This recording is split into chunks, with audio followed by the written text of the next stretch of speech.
I got called out by an 1100 horsepower Mustang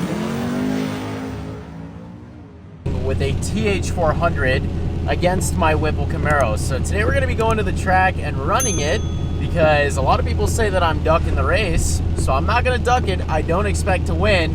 And yeah, we're up against all odds. Now, the last time I went to the track, I did run an 11.1 that was at 570 wheel horsepower.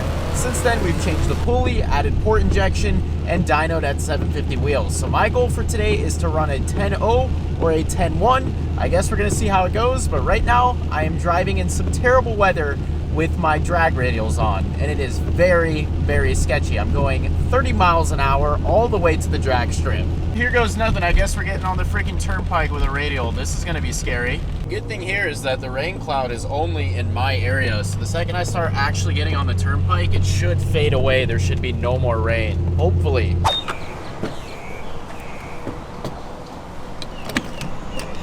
A few moments later. Oh, is that G in his brand new C5? Let's go. I'm gonna go down to like 18-ish PSI. We just pulled up this track. I'm gonna air down and then hop this thing. That right there should be perfect. If I don't hook, then good luck. You know, Mr. Vega here, getting ready for his pass, you know what I mean? Hoping for a low 10. Yes, sir. All right. This is behind the scenes of the TobyVegaD pre-run. Pre-run. I'm calling it out. This is a 10. I'm gonna run a 10-20. Bro, this is 10-22. 6'4". 10-22. Right 10-22. 10-22? Alright, bet. Lock it in, lock it in. 10-22 Locked in. Yo, wait, So, he said watch out, he don't got a lot of memory on it. Alright.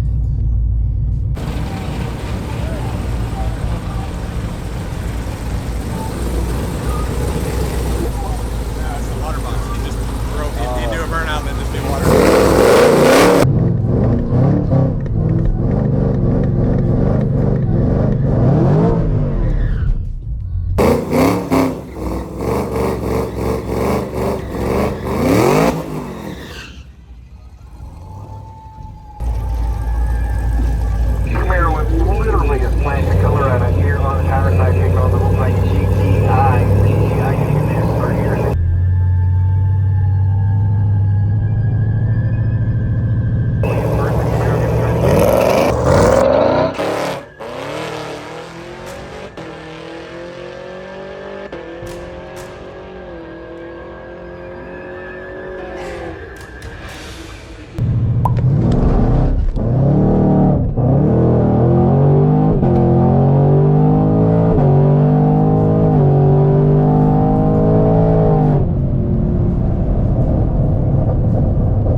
Maybe it pulled some timing out.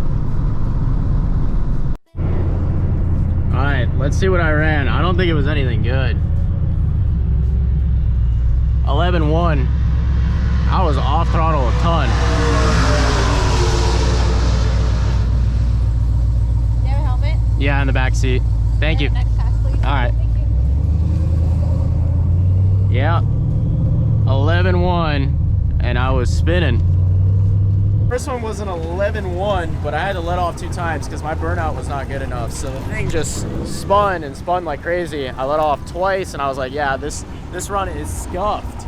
Gee, what are you drinking, bro? A beer. So he said to make a second pass here.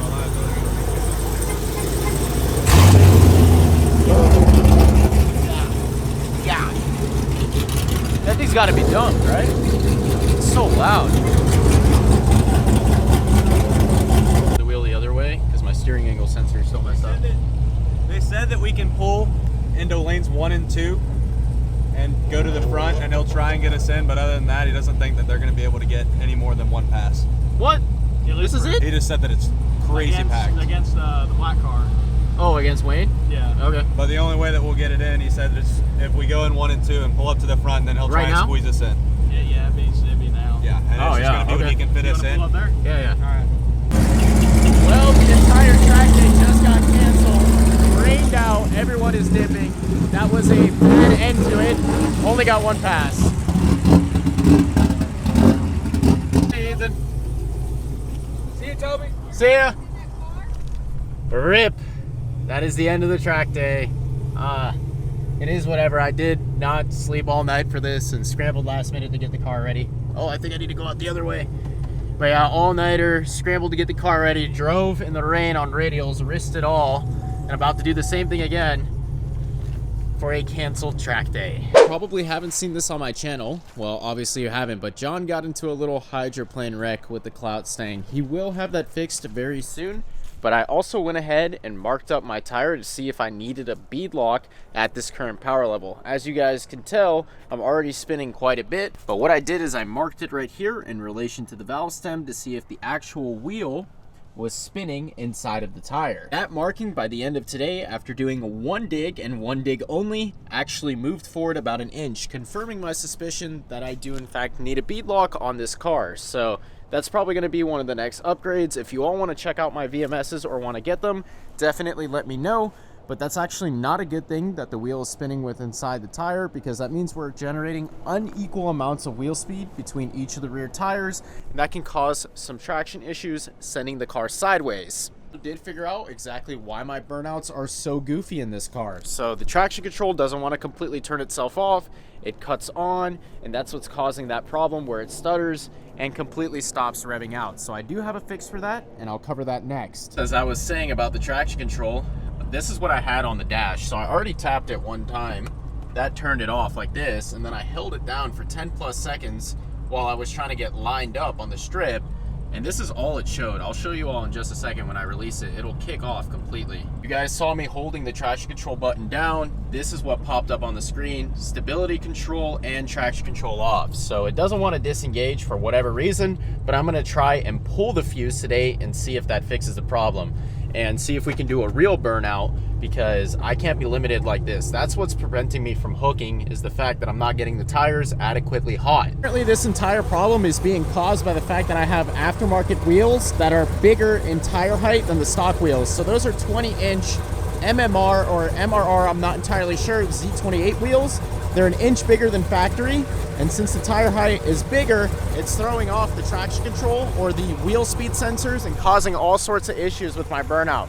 Super weird. The solution apparently is to pull the fuse and try again. But I've been mistaken, and there isn't a traction control fuse. You can pull F1 and F22, and you can see it on the diagram here. So you can pull those two, but that's ABS, and that's really sketch.